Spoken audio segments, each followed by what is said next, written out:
Hello and welcome back to another update where I cover the latest developments throughout the front line in the Russo-Ukrainian war. It is your host Weeb Union, and in this one we have several Russian advances across the front line, from advances within the city of Kupiansk in the north to further advances in the Zaporizhia direction following the start of the Russian Zaporizhia offensive, several Russian advances near Zherebets and Kurakhove in the northern flank of Chasiv Yar and along the Zherebets river line.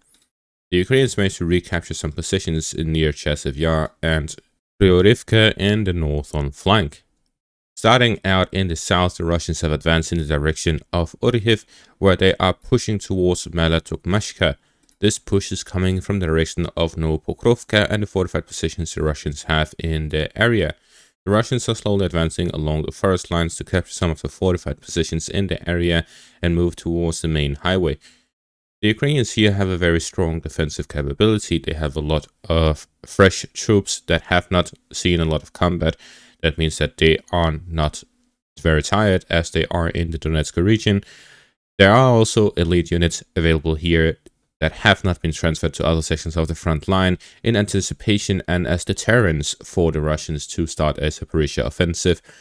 At the same time, the Ukrainian soldiers here have a lot of equipment, they have a lot of artillery, they have everything stockpiled up in case the Russians launch an offensive. So the Russians will have a very difficult time achieving much success here. This situation has not changed much from the last year, except for the fact that the Russians now have more soldiers, they have more equipment, and they are simply more capable in offensive capabilities. This means that it is a more even playing field, or the Russians may even have gained the upper hand in terms of whether or not their offensive operation can succeed. We'll have to see the results of the battles to see that. But with that in mind, we see that the Russians are now pushing towards Tukmashka in the east. We have seen recent advances north of Robotine and northeast of Nesteryenka towards Novodanilivka. It seems that the main effort is focused here in the direction of Novodanilivka and Tukmashka for now. But it's also very likely that it will expand towards Novoandrivka in the west and the village chain here along the main highway west of Orikhiv from Pyatatki in the west to Sherbaki in the east. More on this in my video where I'll be analyzing the Russian Zaporizhia offensive, what its scale will be, and exactly the situation around it. Now moving on to the Kurakhove direction, the Russians have advanced further within Beretsky, where they are entering the settlement itself, capturing the eastern parts along the railways, moving up towards the fortified positions of the Ukrainians. Gaining control of that will allow the Russians to have a secondary arrival spot, in the sense that the Russians can flank the Ukrainian fortified positions here in the northeastern parts. Gaining control of that will secure the eastern parts. Then flanking the fortified positions from the southern direction will allow the Russians to gain control of that, leaving this entire area north of Beretsky clear of Ukrainian soldiers and defensive positions, really. This will allow the Russians to then send troops here on the east of the railway under cover of the forest lines from direct fire to arrive at Beretsky and strengthen the offensive operations from this direction, significantly shortening the supply lines for the Russians fighting within the settlement, because currently they are moving around from the flank, away from the front line, potentially even all the way to Hirnik, towards Kurakhivka and so on. They will be able to go directly down south from Sokhoryne and down south towards Beretsky. So the Russians will here continue the offensive operations, gain control over the fortified positions, move towards a steady eternity after the capture of Beretsky. Further north, the Russians are advancing north of Selidove towards Dachenske, Lysivka and so on. This advance was geolocated. The Russians are slowly advancing along the forest lines towards the southern defensive line of Pokrovsk, as the Russians are slowly inching towards the Battle of Pokrovsk starting. The battle over the fortified positions started a very long time ago, but there was no significant push by the Russian forces in this direction, as they instead decided to focus on Kurakhove, the battle of which is near its end. I believe that the Russians will look to gain control over Kurakhove and the general pocket here down south of the settlement, push towards Andrivka, gaining control over the highway from Pokrovsk and down south towards Novokrainka. And this will allow the Russians to have a strong buffer zone here into the west. It will also allow the Russians to have a supply line coming from Donetsk city towards Kurakhove and use Kurakhove as another supply hub similar to Selidove, which also has a highway directly connected to the Donetsk region. Having both of these as supply hubs will allow the Russians to then develop offensive operations towards the Dnipro region, to flank Velika Novosilka, or to engage in the battle of Pokrovsk, which I believe will be the main target. The Russians will look to gain control of Kurakhove. Having two supply hubs in Kurakhove and Selidove will allow the Russians to launch an offensive towards Pokrovsk from the southern direction near Kurakhove, to flank the Pokrovsk defenses from the western direction, and directly from Selidove towards the south of Pokrovsk. Combined with that, there will also be some operations along Novohrudivka and Rudivka in an attempt to widen the front line near Pokrovsk. It will be a wide offensive toward Pokrovsk, and Pokrovsk itself will have a large concentration of forces from both sides during the siege of the city, which will take place this winter, and I believe by February-March, the Russians will likely have captured the city, considering the current trend of the operations. I'll make another video dedicated to the Russian offensive operations in the Donetsk region through the winter and spring of 2025.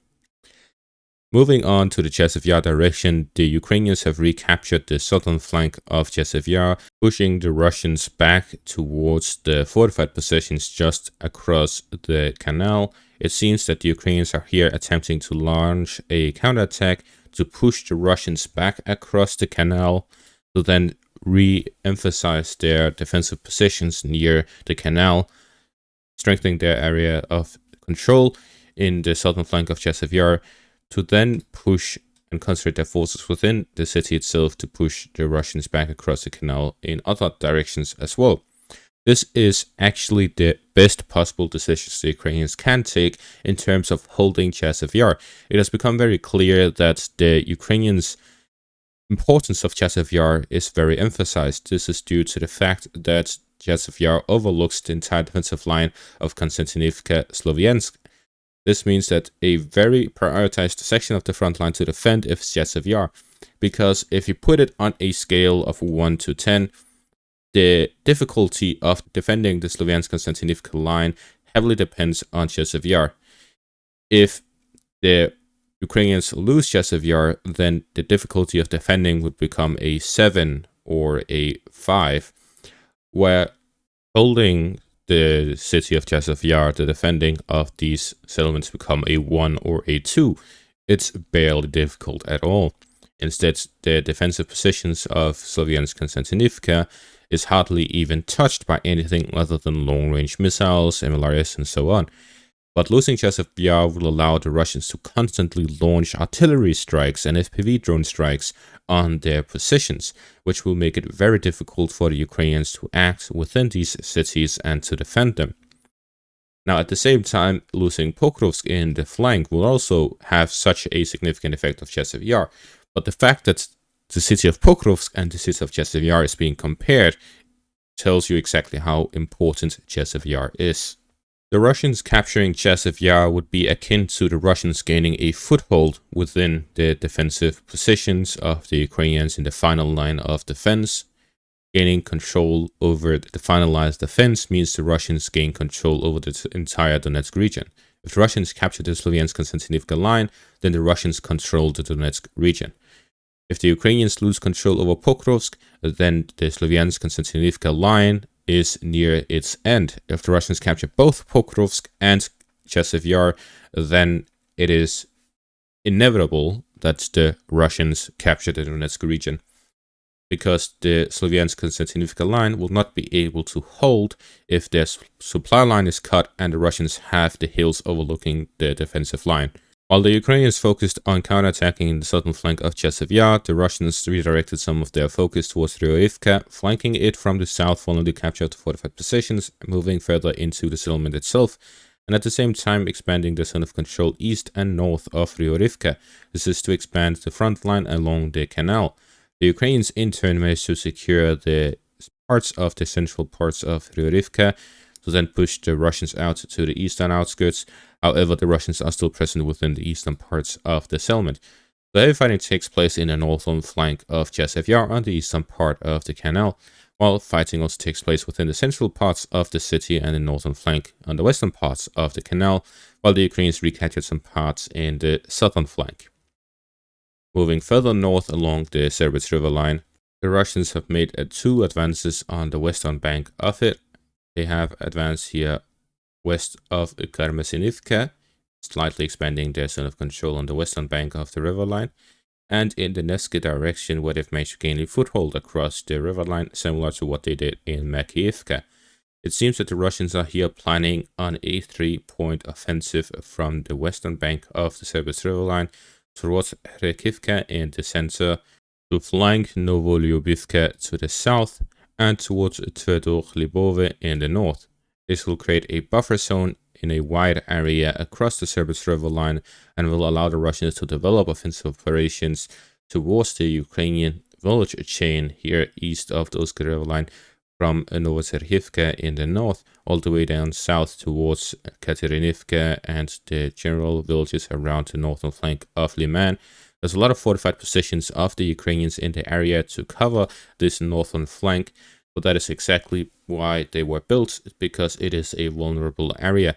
If the Russians are able to break through the northern direction, they'll be able to flank Lyman. And we can see that the main defenses of the Ukrainians is actually located in the northern direction, because they are confident in their ability to hold the eastern flank, with the Zherebets river line protecting it from the northern direction, and the Serbianki forest area in the southern direction, leaving only a very narrow gap from the Zherebets river line down towards the forest line, which the Ukrainians can take advantage of and allow to be a choke point where the Ukrainians can establish a strong defensive position and prevent a Russian breakthrough.